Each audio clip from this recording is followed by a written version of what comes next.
Hey, good afternoon, everyone. Thank you so much for coming on this beautiful day after school to spend some time with our special guest. This is Rafe Williams here in the middle, and he is somebody who I have been acquainted with, gosh, for like 18 years. Long time. Long time. Yeah. Met here in the great city of Edwardsville, Illinois, and have stayed in touch over the years, run into each other, and it's been such a delight to see how much your hard work has paid off, and I hope you feel that way too with this living your dream. How could you not when you can draw a crowd like this? And so the purpose of today is that because I teach public speaking, and we just finished our speech to entertain, I thought it would be really great to have somebody who was a professional entertainer come and share a little bit of his experiences, and that's why I thought to invite Tennyson Rose and Jozie Beatty as our guest interviewers for our interviewee here. And so I thought that this might appeal to other folks as well beyond public speaking. And since Mr. Williams is on 105.7 The Point each morning, it was never going to work logistically to have him come in during third hour public speaking. So that's why he's here after school. So we're really glad that you are willing, because it is a really busy schedule that you have going on. I'm happy to be here. So I originally heard that you majored in public administration. How long were you in public administration before you decided to fully commit to comedy? 0 days. I went to SIU Edwardsville for my master's degree in public administration after getting my mass comm degree from the same institution. And somewhere along the lines of when I was going through graduate school, my comedy career kind of started to take off. And I decided I was going to see how that turned out. And I haven't used it since, and I would gladly give it back to the state of Illinois if they would just forgive the debt, but that's not how that works, so here we are. What inspired you to get into comedy? Was it just kind of naturally a talent of yours, or did you? Or did I what? Did you just decide that you needed a hobby? Because sometimes I'm like that. I decide I need a hobby and I really try to focus on something. But. Yeah, for me it was, I was always funny. I wanted to be, I don't know if you guys ever did this, but in third grade my teacher made us write a letter of like what you wanted to be when you grow up. Oh yeah.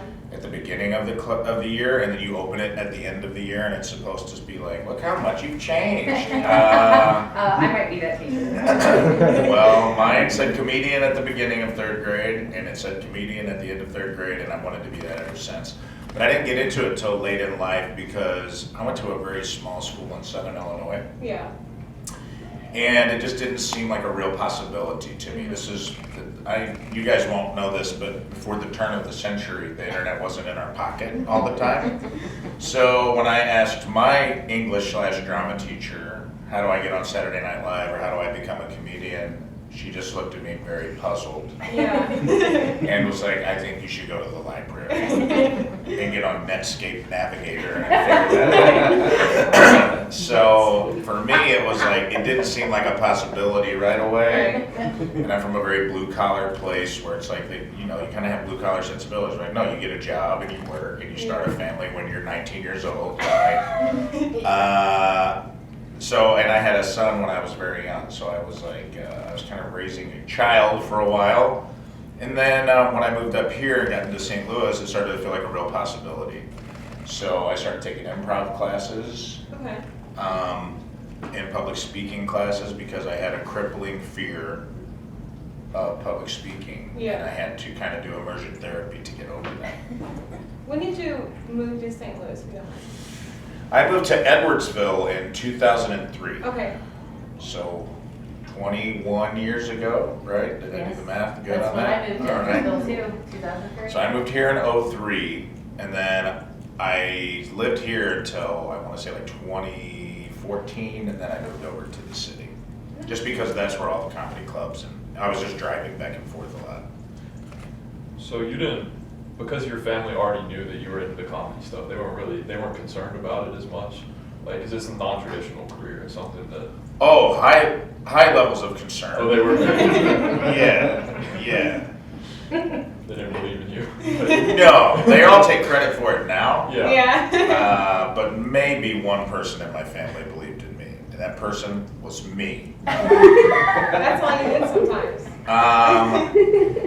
They didn't, my mom didn't, I wouldn't say that she squashed the dream, but there was all, you know, when you come from, this is the Midwest, we are steeped in practicality. And a career in the arts is not always practical. And sometimes you just gotta listen to that voice inside of you and chase down what you wanna do and let everybody else get on board when they're comfortable with it. Yeah. You've been doing some work on St. Louis for a while.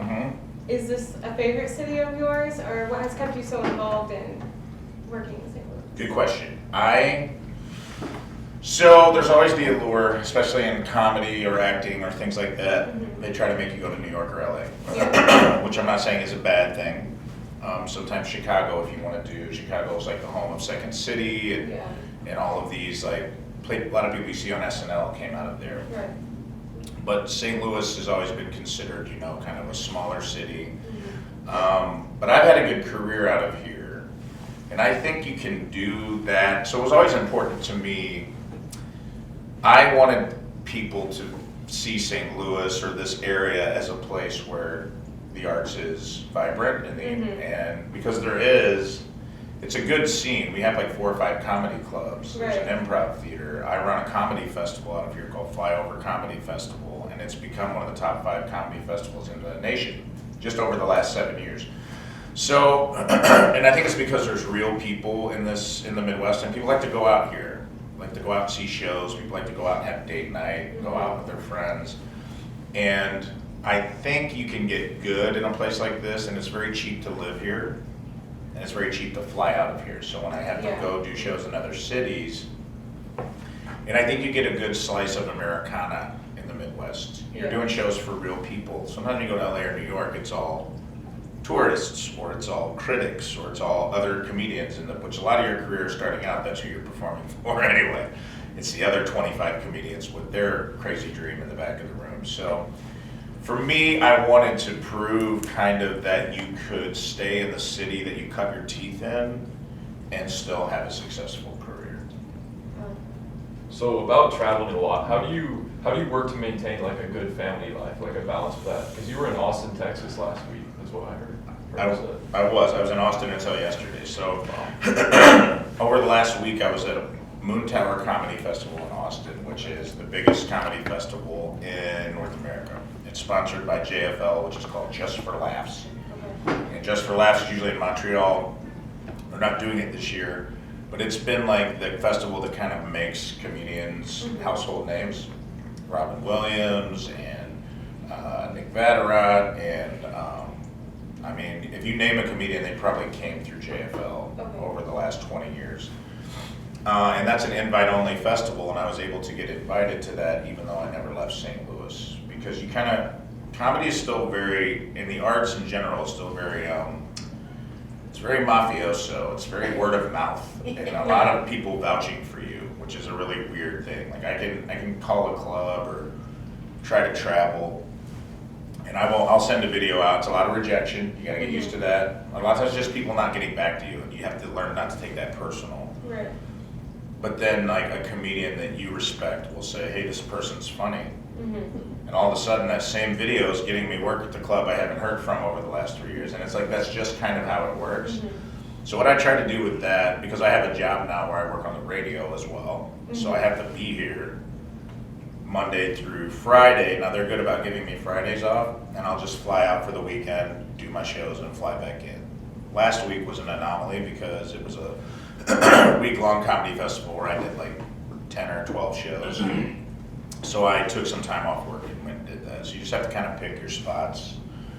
And then my partner is also a comedian, so that helps with the family stuff. To get back to your original question, that does help a lot because she understands the life, which is like sometimes we have to be out of town for the weekend. Sometimes she goes out on tour for months at a time because she opens for a comedian named Trailer Trash Tammy. I don't know if you guys are familiar with her Instagram page. Okay.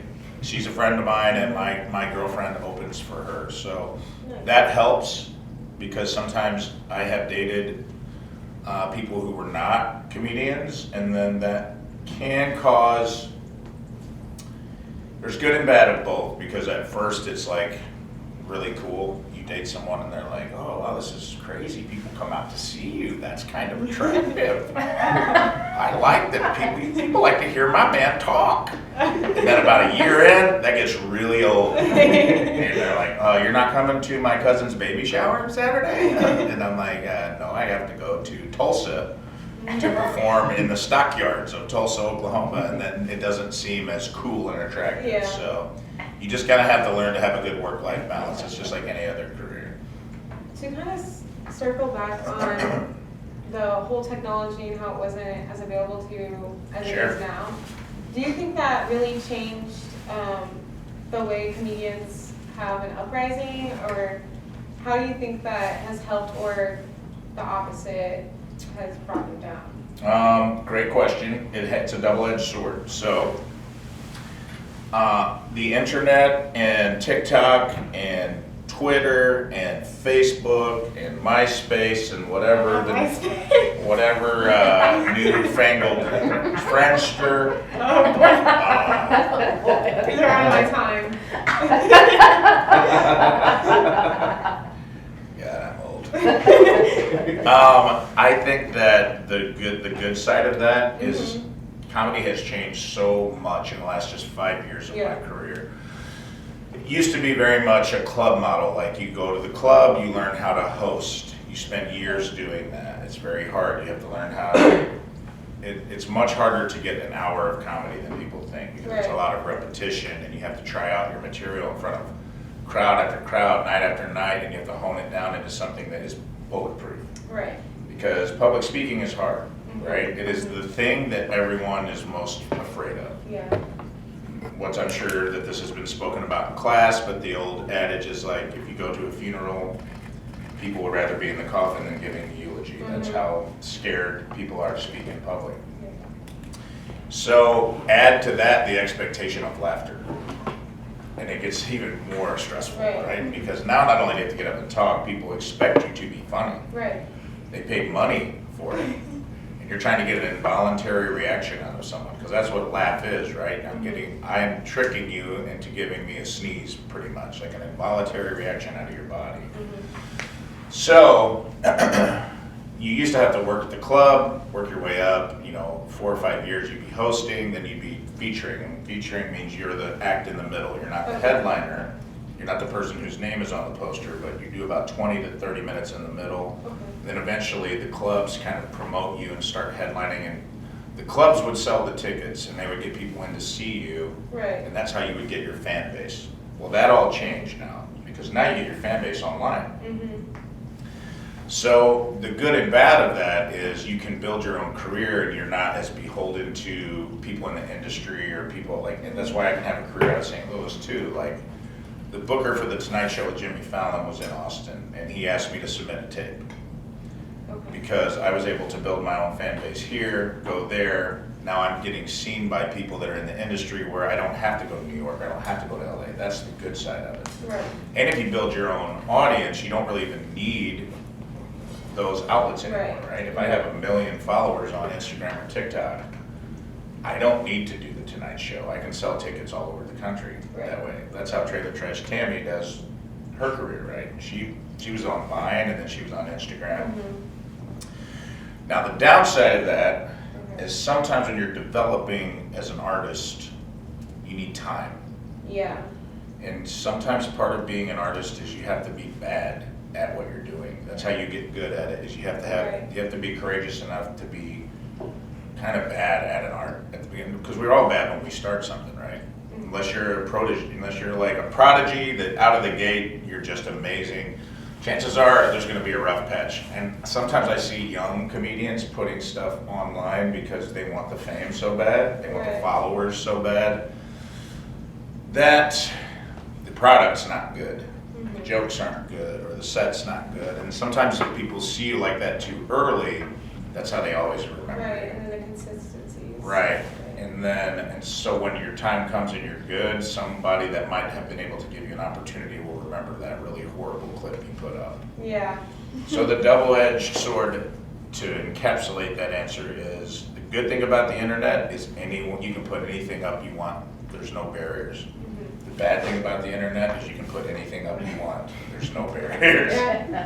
So you just have to be smart about how you're presenting yourself. And that's something that like I empathize with your generation about. Because, you know, I tried to wear a denim duster to school one time in 1993, all right? It didn't go well for me. Right. But the only people that remember that were the people that were in my classroom that day.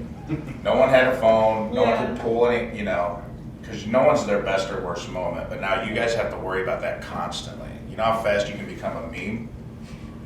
I would be the Duster Boy. You'd be interviewing Duster Boy right now. I wouldn't be a comedian. You'd be like, so you are Duster Boy, the meme. You are just as famous as like, so that's something that having all these platforms and access is great, but the stakes are higher for your generation, I think, because of it.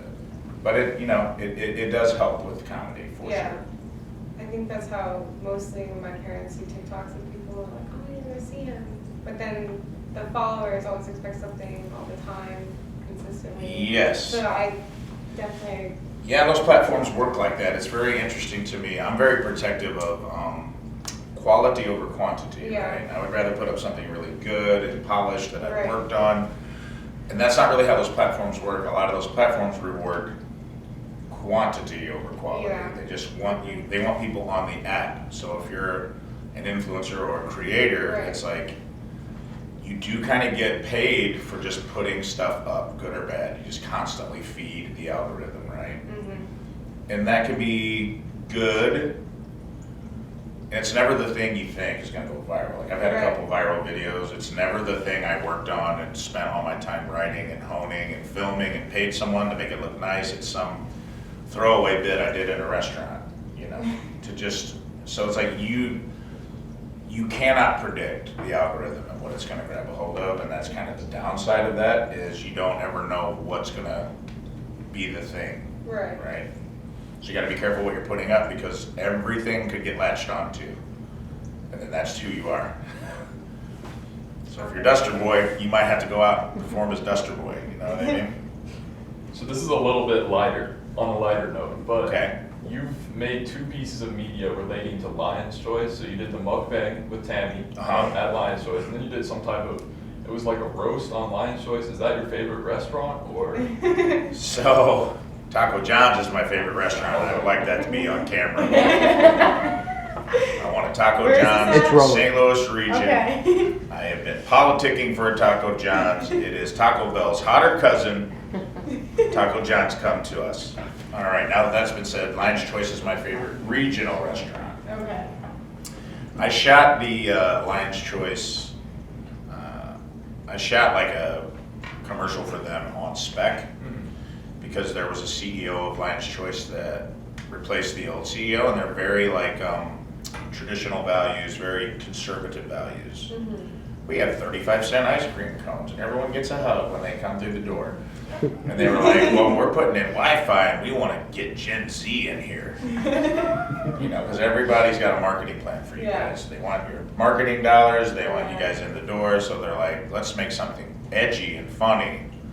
So I made something edgy and funny, and they were like, holy shnikes, we can't do this. This is insane. So a lot of times when you're working with brands, because I write a lot of commercials and stuff like that too, they'll tell you they want to do something crazy, funny, and outside the box. But what they really want to do is something very much inside the box.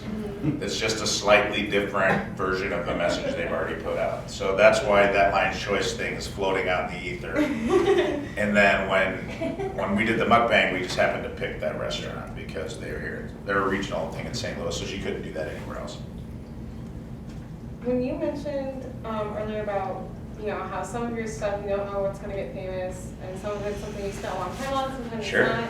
How does the writing process look for you, or is it? For joke writing? Sure. Well, either or, honestly. If it's for the morning show, for jokes. Okay, so I'll separate those. For the morning show, I treat it more like improv, right? So improvisation, and I took classes and taught improv and sketch writing. And sketch writing is like Saturday Night Live, right? So these skills are related, but they're not the same.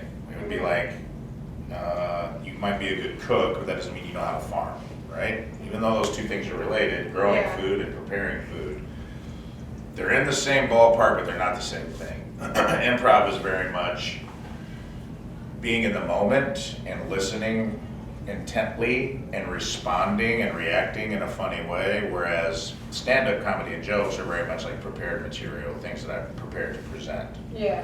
And then sketch is kind of a hybrid of those two things, where it's like, it's writing, but you're doing it with a partner, right? Usually there's more than one person in a sketch, like you and I, or the three of us could be doing a sketch right now. Where you're the interviewers and I'm the interviewee, and I'm gonna say a bunch of crazy stuff, and we can prepare that.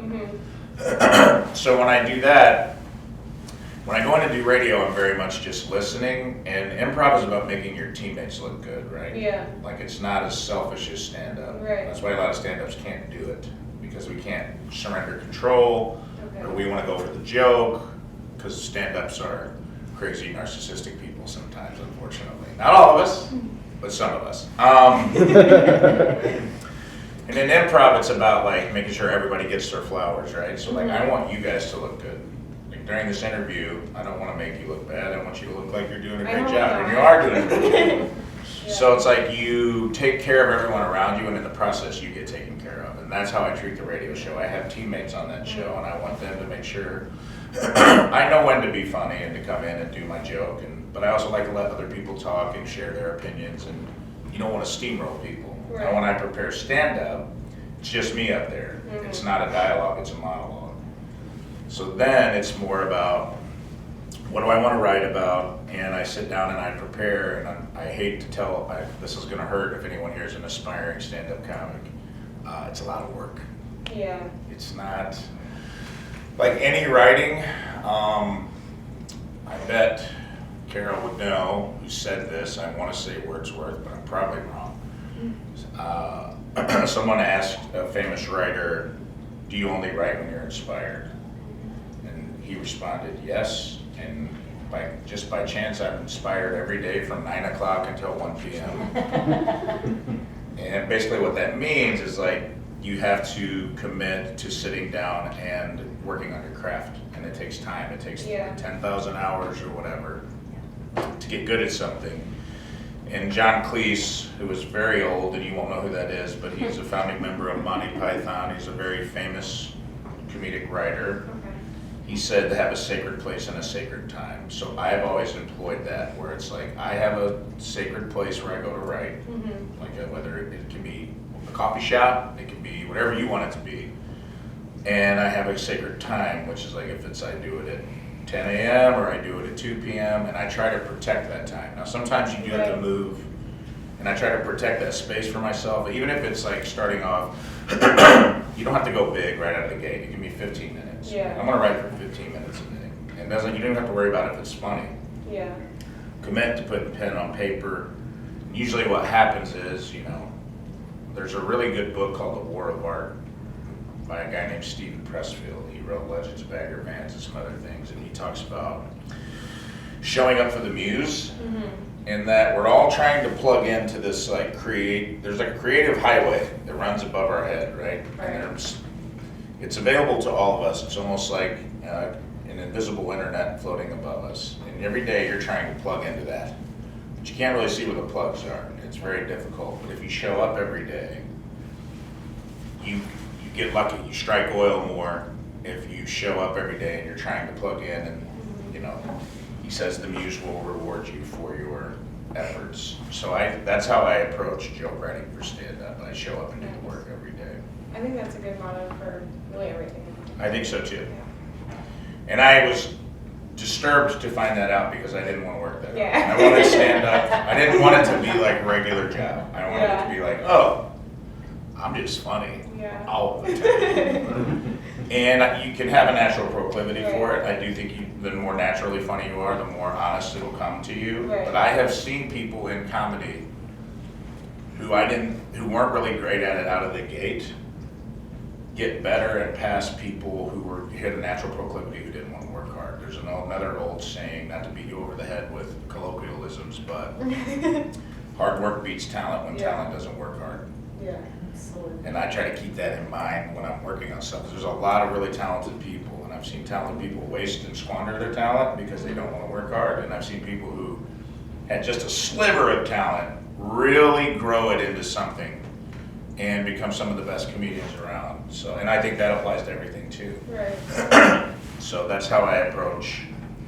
You can be funnier than me, but I won't let you outwork me. That's always been my motto when it comes to stand-up. That's really good. I saw a clip on the Rizzuto Show where you were doing the one-chip challenge.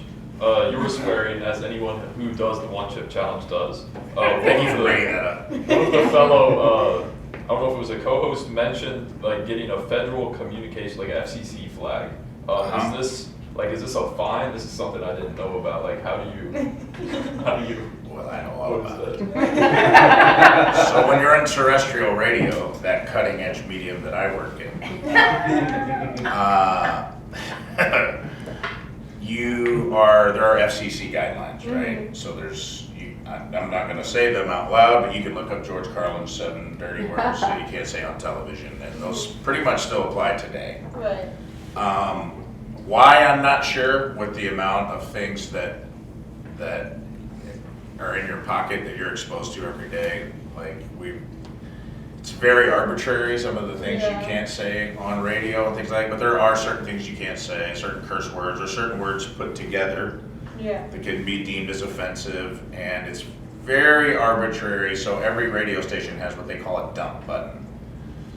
Because we have people come on all the time who don't do radio and will curse or they'll do something. And the FCC can fine you if you broadcast a certain word. They don't necessarily always do it, but they can. So there's a 15-second delay in radio. So when we're broadcasting, there's a 15-second runoff before you hear it.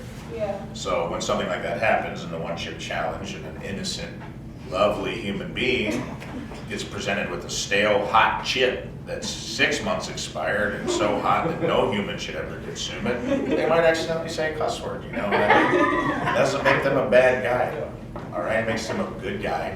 He made a mistake. He doesn't need it rubbed in his face when he comes to talk on camera. But yeah, they had to dump me out of that, and that's the reason for that is there's a very famous radio personality named John Hewlett here in St. Louis, who is also the voice of the St. Louis Cardinals. Anytime you go to the ballpark and you're listening, that's John. And he broadcast, I want to say it was in the 80s, he got a $100,000 FCC fine because I can't remember, someone should look it up. Was it the 90s, the earthquake? Wasn't the earthquake, but it was something like that. It was either a bomb. I feel like it was the earthquake. We were supposed to get an earthquake, like Ivan Browning was a professor that supposedly predicted. I remember that in 93. Let's look it up. I was working at this school, not this building, but I was at this school when we were preparing for that big earthquake, and I thought they did like a War of the Worlds thing. It was something like that. And it was a fake broadcast, and he even lost his Cardinals gig. He did. He lost his Cardinals gig for a year, and they hired him back. He's that great. He's that great. Yeah, it was a big deal when it happened. I didn't know about this. Yeah. I'm just not finding We did earthquake drills. We were supposed to have like water in our car, class lists in our car, and all these things. Because if an earthquake strikes, I'm definitely going to keep my class together and we're going to hang out. In my Honda. That's exactly Civic. Yes. Well, or in my case, an '89 Buick Century. Right? With the felt keeping us warm. Driving a Grand Prix. Well, I can't find it, but somebody look that up. Just look up John Hewlett FCC 5. Whatever he did, and he was a seasoned broadcaster, but it was like, I can't remember. I want to say it had something to do with either a bomb, saying a bomb went off, or like a nuclear thing. I think it was like a fake nuclear broadcast. So when, when they do all these like emergency tests of the broadcast system, he thought it would be funny. And that might have been in the middle of like the Cold War with the Soviets. People thought it was a very much a War of the World situation. People in St. Louis thought it was real even though he came back on pretty abruptly and said, hey, this was just a joke. Yeah. The FCC doesn't play around. And that's the reason for that is like the FCC, because radio is free, it's considered a form of media that's protected and monitored by the US government. And because emergency broadcast can go out over it, the government can also arbitrarily kind of hand out fines according to, so like all these stations have station managers that take media literacy classes and they understand like what you can and can't do on the radio. Right. Now as a comedian, I didn't really know. I'm learning on the job. Yeah. Which is why they have to dump me out every once in a while. So, kind of deals with what we just talked about. Since you have a wide variety of listeners from wherever and in different backgrounds, how do you make sure your content resonates with your audience? Good question.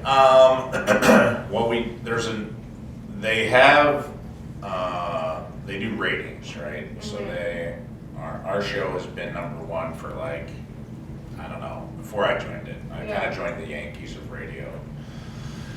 Now they lost a couple members, and the show actually lost the first play. It was for #1 morning show in St. Louis for like 15 years. Well, it lost its place. The Courtney Show started beating it. Oh yeah. They brought me and my colleague Learn on, who we came on at the same time together, and she's great. She was on KSHE for a long time, so it was a big move for her to come over from KSHE to, and then they call them Nielsen monitors, and basically what they do is they're like these little recording devices that they randomly select people in the area to wear, and it kind of keeps track of like who's listening, and it keeps track of demographics. It's almost like a little necklace on a lanyard, right?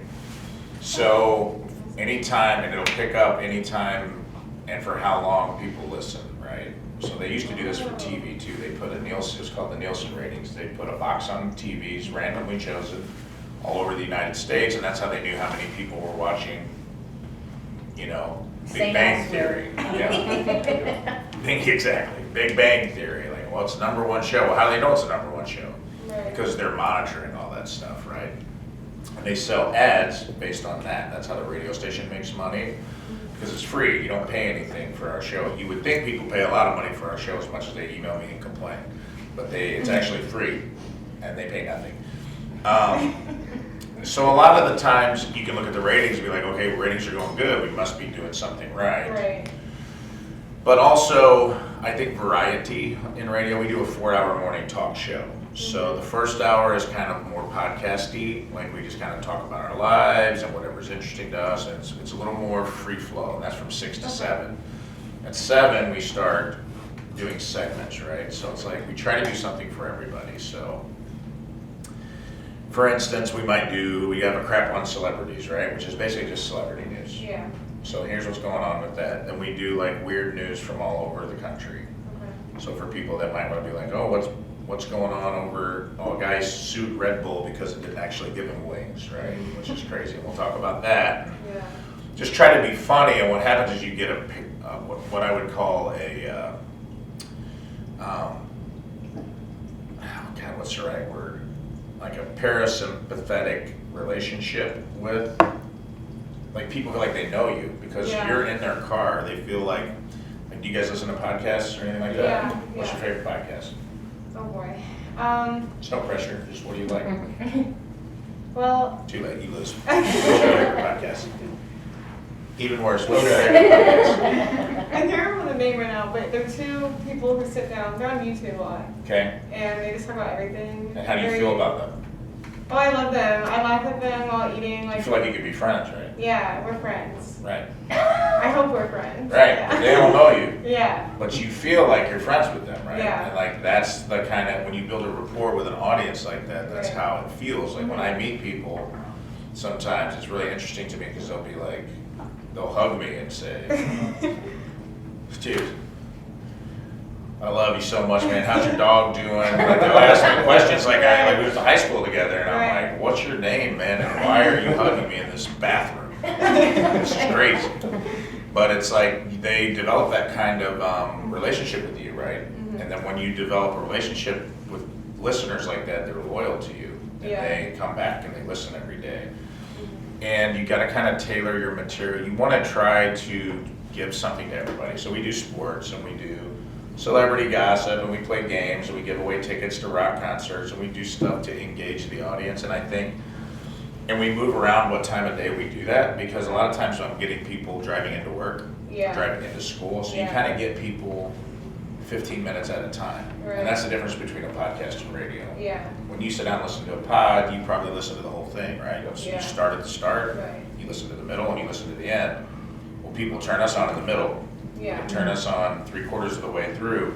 So a lot of times, having things segmented out keeps, that's a way not to alienate an audience where they come in, if they come in the middle of something and it's an hour-long thing, they're like, what the hell are they talking about? We don't know right now. But if they come in and it's like, we're wrapping something up, and they're like, hey, when we come back, we're gonna be talking about the 10 craziest comedy movies ever made. And people get interested in that, right? They're like, well, I have opinions about that, and then they email us and give us instant feedback. So I think segmenting out your topics is a good way to engage your audience in radio.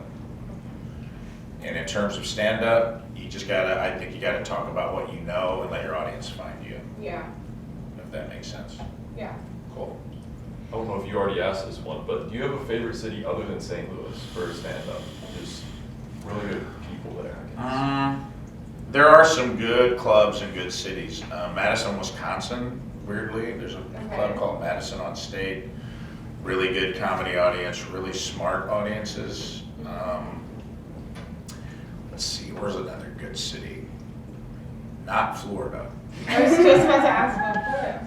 Anywhere but Florida. It's too pretty. There's too many people on vacation. They don't want to hang out. I would say Asheville, North Carolina has really smart, hip audiences. Madison, Wisconsin. I like Nashville a lot. I like Chicago too. Chicago's a pretty fun city to do stand-up in because there's enough tourists. And then of course, LA's okay. Everyone's kind of over it out there, to be honest with you. Like LA sounds cool on paper, but everyone is a freaking actor. Or everyone's in the business. So everyone's too cool for school. And it's like, I like real audiences with real people who are like out and want to have fun. So there's a lot of hidden gems. I had a good time in Austin. Austin would be up there now after that was my first trip down there. Kind of circling on the radio show, or really anytime you're live, you deal with a live audience. And you know, there's a lot of positive feedback, but obviously you're gonna have negative feedback, and I know a lot of people email you. So I'm just asking, like, how do you deal with that in the moment, and also just for yourself, because that can be really like bring you down mentally and everything. Wow. I think about it right now. That's fine. Just take your time. No, I'm kidding. Great question. It's very hard to make anything because we live in a world where everyone has an opinion and everyone thinks that their opinion is valid all the time. In the moment, I ignore it, or if I engage with it, it is to make fun of it.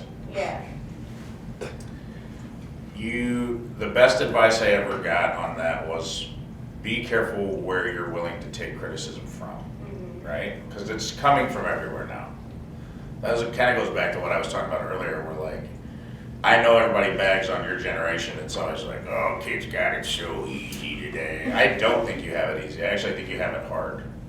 Because you have to have media literacy when you're born.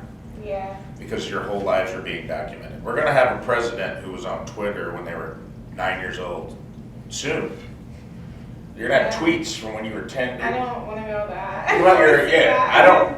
My opinions from when I was 13, I am so glad they don't exist in cyberspace anywhere. Because I was an idiot. I'm an idiot now. I was a big idiot then.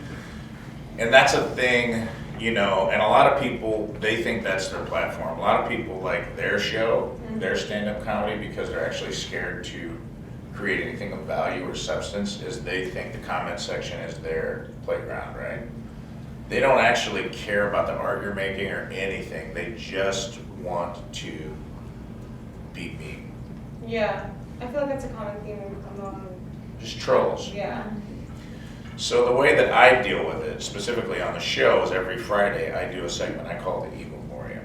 I was watching this. That's why I actually crafted this question. Okay, good. Well, then you got what you wanted out of me. Good interview. Thank you. Bit of a manipulator. So what I would do with that is, I'm like, okay, you want to dance with a professional comedian? Let's dance, right? But I don't give it to them the way they want it, because what they want from you is they want you to engage on the platform. What they're trying to do is piggyback off of you and get fame from you. Yeah. They're trying to get clout from you because they don't have any of their own, right? So it's like, I don't give them clout. I take their clout and I show them what a real platform is. Because I'm like, instead of me engaging you on Twitter or getting into some sort of sparring match with you where you're going to get the clicks and you're going to get the likes, I'm just going to eviscerate you on the air. Yeah. And what I've noticed is there has been a trend of a lot less emails and a lot less comments coming in since I started doing this, because now the stakes are real for them. And it's funny because I have roasted that. People have said the meanest, most misogynistic, horrible things to my female co-hosts. Oh yeah. Horrible, horrible things to me. Then I go to the air and I completely destroy them in the E Memoriam segment. Now I do it in a fun, tongue-in-cheek, and that is a segment I actually sit down and do right. I don't do that improvised. Like that's a segment that I sit down and I give thought to. And I'll get emails from the people that'll be like, wow, man, that was harsh.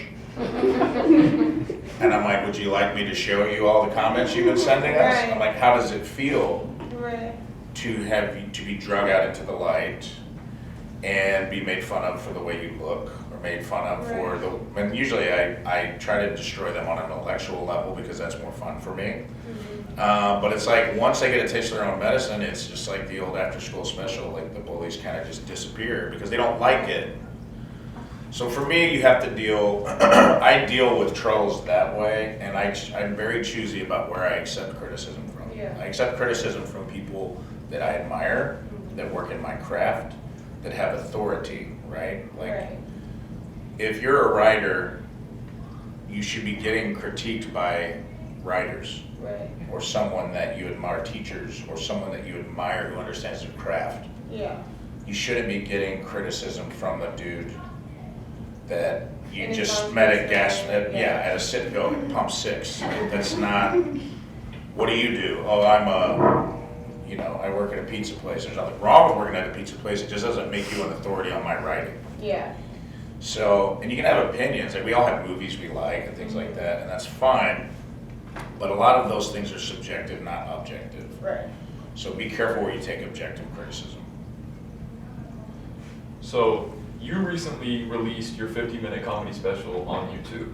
How long did it take you to compile all this material? Was it, cause that was 8 years of, because you started in 2012. 2012, yeah. So yes, that was my first 1 hour comedy special. For better or for worse. Usually an hour comedy special is between 45 and an hour, just whatever you end up with.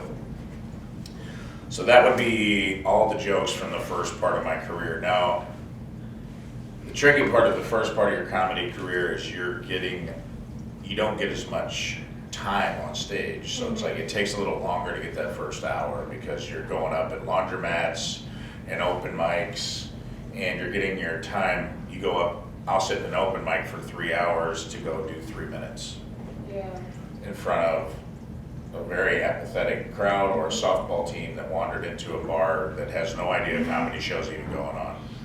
But that makes you really good because you are going up, you're in an environment where you're almost guaranteed failure, right? And failure is a big part of comedy. You have to fail your way into success.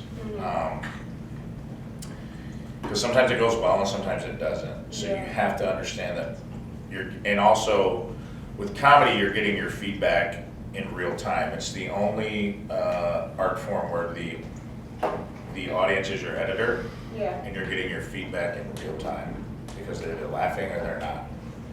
And that makes you very thick-skinned because it hurts a whole lot when you're not. And also, when you're doing comedy, you're yourself, right? I didn't write a story I'm me. So when you don't like my jokes, you're essentially saying, I don't like you. Yeah. It's like, that hurts extra. Like if we do a play, and you play my kids and I'm your dad and we all create characters and someone says, I don't like that play, that hurts. But they're not saying they don't like us as people. Right. They're pretty much saying, I don't like anything about you. Yeah. Get out of here.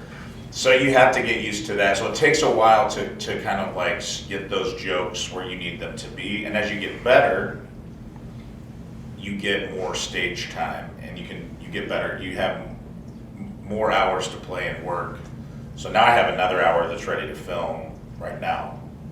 So that's the difference between those two things, right? That first part of my career, I was getting my stand-up was being done in such small increments that you kind of have to be patient and let it cook. And now I can cook a lot faster. So yeah, it did take about 8 years to get that up and running and get all that material ready to film. So is that a relief releasing that? It's scary and a relief because once you put it on film, you can't do it anymore. Yeah. Because the difference between I always say I have friends that are musicians. You know, they're always like, oh, I wish I could do comedy. And I'm like, oh, I wish I could be a musician. Because when you write a hit song, people want to hear it over and over. And when you write a hit joke, they want to hear it one time. Yeah. Because once you lose the element of surprise with jokes, they lose a little bit of steam, right? And also, you can have a hit musical album with 2 hits on it and 8 songs that are kind of okay. For you to have a hit comedy album, you gotta have 10 bangers. Yeah. They gotta all be #1 hits because people won't stick around just to hear like 1 or 2 good jokes. They have to all be really good because you have to keep an audience, especially now. Yeah. We all have goldfish attention spans, so it's like you gotta be able to keep things moving and keep an audience's attention for an hour, which is really hard to do. So I've watched some interviews with some musicians, and some of them say that they avoid listening to other people of the similar genre. Do you like, if you listen to too many other people's comedy, do you feel an urge to like, I don't know, engage in that creative same? enough or Yeah. something like that, you're too much alike, not. That's a good question. I know a lot of comics don't. 2 things happen. One, you're afraid you're gonna absorb by osmosis, and comedy is a very self-policing art form where like joke thievery is a big no-no. No one's really stopping you from stealing someone's jokes, except other comics will call you out for it. So a lot of times people are afraid they're going to hear something a year later. They're going to be writing and be like, gosh, did I write that? Was that dog bit mine, or did I hear that somewhere? So it's like some comics avoid for that reason. Yeah. They don't want it to get in their head. And I think when we start out, we all I can usually go to an open mic and tell you whose favorite comic, whoever's on stage performing, I can be like, they're doing their version of Bill Burr, or they're doing their version of Sarah Silverman, or they're doing their version of Amy Poehler. Or I can usually tell because at first it's called finding your voice, right? And it takes time to find your voice in comedy because you don't know what you're doing. So a lot of times we're emulating what we've heard. Yeah. So, and I think that's okay when you start out. Like, borrow someone else's voice until you find your own. I don't think there's anything wrong with that. Don't steal their jokes, but I can tell by like cadence and mannerisms. Like if someone likes Anthony Jeselnik, I can tell because he'll talk slow and say things that are incendiary, or what they think, but they're not good at it yet, so usually the jokes suck, right? And I'm like, the only thing they got is the cadence, everything else is terrible. But, so I think a lot of people avoid that in the same vein as maybe musicians. Like, I don't want my song to sound like someone else's song, or I don't want my jokes to sound like someone else's jokes. I think a lot of times comics avoid that. I personally am still a fan of comedy, so I do watch stuff. Like, I enjoy like Rory Scovel's new special, or I'll watch Kyle Kinane is a favorite of mine, or Beth Stelling. Like, I'll watch, these are friends of mine, and I try to support them and watch their specials. And then like, it's also good, you need to see who's doing things in your craft that you consider iconic, or maybe they're breaking through and doing something new. I think turning a blind eye to that is short-sighted, because a lot of comics are like, I don't watch comedy, I don't really do comedy. And I'm like, well, why did you get into this? You got into it because you loved it. Like, imagine being a musician, like, I don't listen to music. All of it? None of it. I don't listen to my songs. And I'm like, they're lying. I think they're lying, first of all. Second of all, just, everything's been done. Yeah. There's like a book, I think it's called like Steal with Class or Steal with Grace. It's like, it's just all about how do you repack, every personality's been done at this point. Every joke's been done on every late night show. It's all about like putting your own personal spin on things. So, but I think that's why people say they don't listen, are those two main reasons. That kind of tied into the question I had about maybe young, inspiring comedians or just people in general that want to act on something that they really like but don't know how to get into it. Sure. I feel like that kind of was good advice, but I didn't know if you had any other steps that you would recommend. Say that again. For young people wanting to get into the comedy business, or just something overall that they really like, how would they go about that? What is some advice you would give to them? There is no substitute for getting on stage.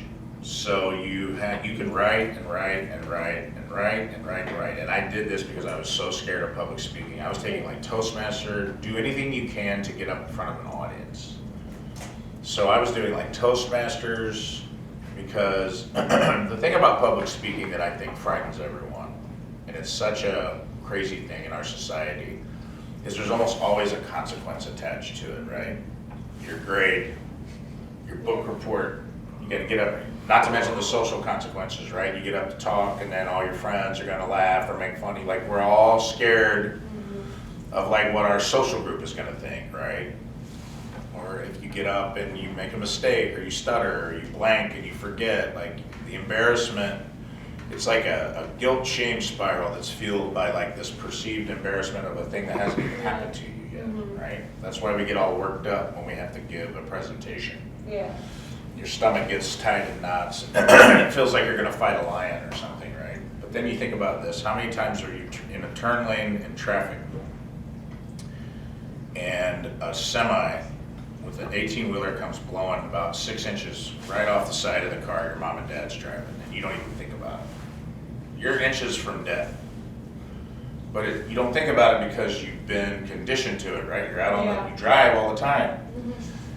You're never gonna die from giving a presentation. You're gonna be fine. Yeah. But we feel like we could die sometimes when you're up there. So for me, I think go to the open mics.